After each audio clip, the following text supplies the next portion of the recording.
नमस्कार बंधू भगिनींनो, विठ्ठल मातकर ऑफिशियल या यूट्यूब चॅनलमध्ये आपले सहर्ष स्वागत आहे.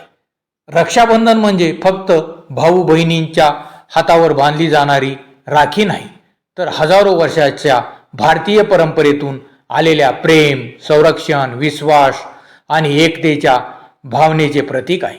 या व्हिडिओमध्ये जाणून घ्या रक्षाबंधनाचा इतिहास, राखीच्या परंपरेची मुळे, इंद्राणी पौराणिक कथा, श्रीकृष्ण आणि द्रौपदीची कथा, राणी कर्वावती आणि हुमायूनशी जोडलेली लोकप्रिय ऐतिहासिक कथा, तसेच रवींद्रनाथ टागोर आणि 1905च्या बंगाल फाळणीच्या काळातील रक्षाबंधनाचा संदर्भ.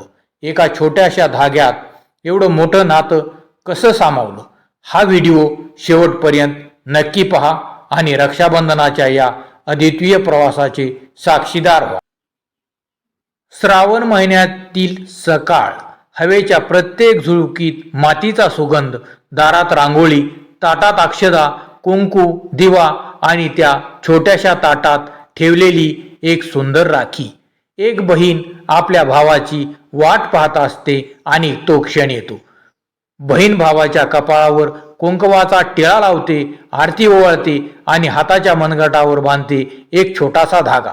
पण हा धागा फक्त रेशमाचा नसतो, तो असतो प्रेमाचा, विश्वासाचा, आठवणीचा आणि आयुष्यभर एकमेकांच्या सोबत उभे राहण्याचा वचननामा. पण तुम्हाला माहीत आहे का, या राखीच्या धाग्याचा इतिहास नेमका किती जुना आहे? रक्षाबंधनाची सुरुवात कुठून झाली? भगवान श्रीकृष्ण, द्रौपदी, इंद्र, राणी कर्णावती आणि सम्राट हुमायून या कथा रक्षाबंधनाशी कशा जोडल्या गेल्या? चला तर पाहूया. आज काळाच्या पडद्यामागे जाऊया आणि शोधूया रक्षाबंधनाच्या त्या त्यागाची, धाग्याची कथा. भारतीय संस्कृतीमध्ये धाग्याला केवळ धागा मानलं जात नाही. धागा म्हणजे बंधन, पण हे बंधन गुलाम बनवणारं नाही, तर नातं जपणारं. रक्षाबंधन म्हणजेच रक्षणाचे बंधन. आज हा सण प्रामुख्याने भाऊ बहिणीच्या प्रेमाचा सण म्हणून साजरा केला जातो. प्राचीन भारतीय परंपरेमध्ये संरक्षणासाठी पवित्र धागा बांधण्याची प्रथा यापेक्षा व्यापक होती. धार्मिक विधीमध्ये मनगटावर पवित्र सूत्र बांधण्याची परंपरा आढळते. काळ बदलत गेला आणि या परंपरा भाऊ बहिणीच्या प्रेमाचा एक सुंदर अर्थ मिळत गेला. आता आपण जातो एका प्राचीन पौराणिक कथेकडे. देव आणि असुर यांच्यात भीषण युद्ध सुरू होते. देवराज इंद्र युद्धासाठी निघाले होते. परिस्थिती कठीण होती. विजय निश्चित दिसत नव्हता. तेव्हा इंद्राची पत्नी शची अर्थात इंद्राणी हिने इंद्राच्या मनगटावर एक पवित्र धागा बांधला. त्या धाग्यात होता विश्वास, प्रार्थना आणि विजयाची इच्छा. कथेनुसार त्या पवित्र सूत्रामुळे इंद्राला आध्यात्मिक संरक्षण मिळाले आणि त्याने युद्धात विजय मिळवला. ही कथा आपल्याला एक गोष्ट सांगते. रक्षणाची भावना रक्ताच्या नात्यापुरती मर्यादित नसते, ती श्रद्धेतून जन्म घेऊ शकते. रक्षाबंधनाशी जोडलेली अशीच एक प्रसिद्ध कथा श्रीकृष्ण आणि द्रौपदीची. कथेनुसार एका प्रसंगी श्रीकृष्णाच्या बोटाला जखम झाली, रक्त वाहू लागलं आणि हे पाहून द्रौपदीने क्षणाचाही विचार न करता आपल्या वस्त्राचा एक तुकडा फाडला आणि श्रीकृष्णाच्या बोटावर बांधला. तो कपड्याचा छोटासा तुकडा कृष्णाने मात्र बहिणीच्या प्रेमाचा धागा ठरला. यापुढे जेव्हा द्रौपदी संकटात सापडली, तेव्हा श्रीकृष्ण तिच्या रक्षणासाठी धावून आले. अशी लोकप्रिय परंपरा आहे. कथेचा संदेश अत्यंत सुंदर आहे. द्रौपदीने कृष्णाला काही मागितलं नव्हतं. तिने फक्त जखमेवर एक तुकडा बांधला होता. पण त्याप्रमाणे प्रेमाने केलेली छोटीशी कृती कधी कधी आयुष्यभराची नाती निर्माण करते.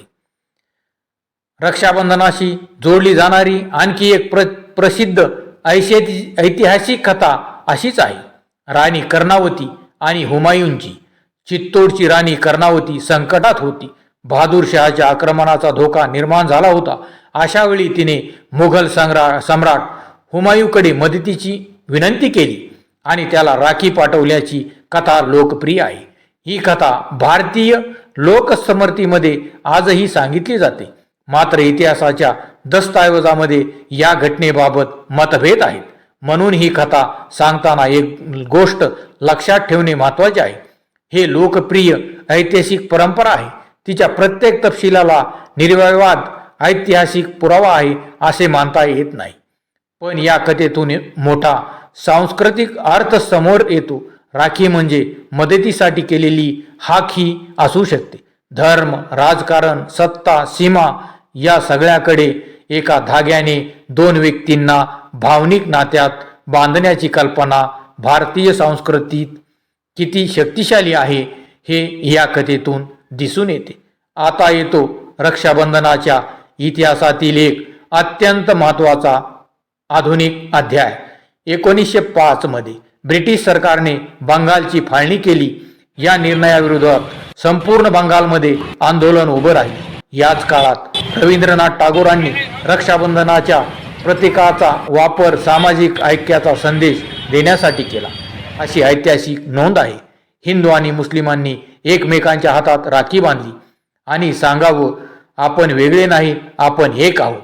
राखीचा धागा त्या काळात केवळ भाऊ बहिणीच्या नात्याला राहिला नाही, तो बनला एकतेचा धागा. ज्या हातात राखी बांधली जात होती तो हात कोणत्या धर्माचा होता यापेक्षा तो हात माझ्या देशबांधवाचा आहे ही भावना अधिक महत्त्वाची ठरली. काळ पुढे सरकत गेला. बैलगाड्यापासून मोटारी आल्या, पत्रापासून मोबाईल आले आणि आता बहीण दूरदेशी असली तरी व्हिडिओ कॉलवरून भाऊ बहीण एकमेकांना पाहू शकतात. पण राखीचा अर्थ बदलला नाही.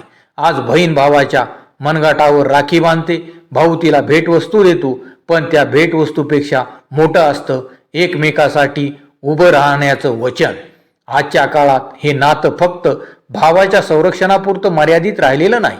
भाऊ बहिणीची काळजी घेतो आणि बहीणही भावाच्या सुखदुःखात खंबीरपणे उभी राहते. म्हणूनच रक्षाबंधन आता केवळ भाऊ माझं संरक्षण करेल इतकंच राहिलेलं नाही, तर ते आपण एकमेकासाठी सदैव उभे राहू हा त्याचा आधुनिक अर्थ झाला आहे.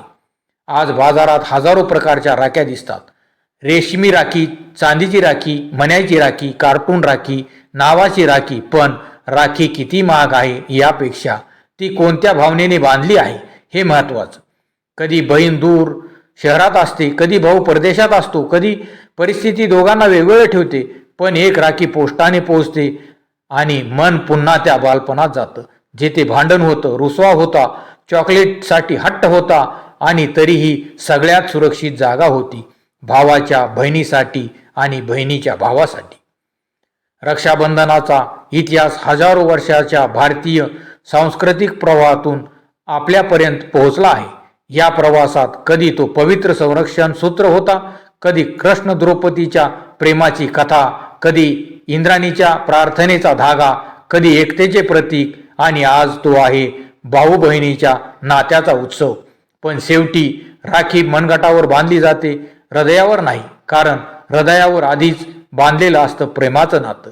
एक धागा काही इंचाचा, पण त्यात सामावलेलं असतं बालपण, आठवणी, रुसवे, भांडण, हसू आणि आयुष्यभराची साथ.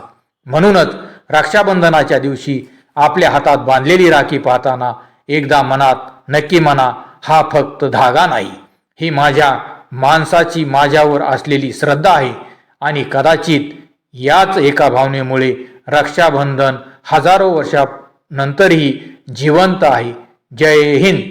मित्रांनो, व्हिडिओ जर आवडला असेल तर लाईक, सबस्क्राईब आणि शेअर करायला विसरू नका. धन्यवाद.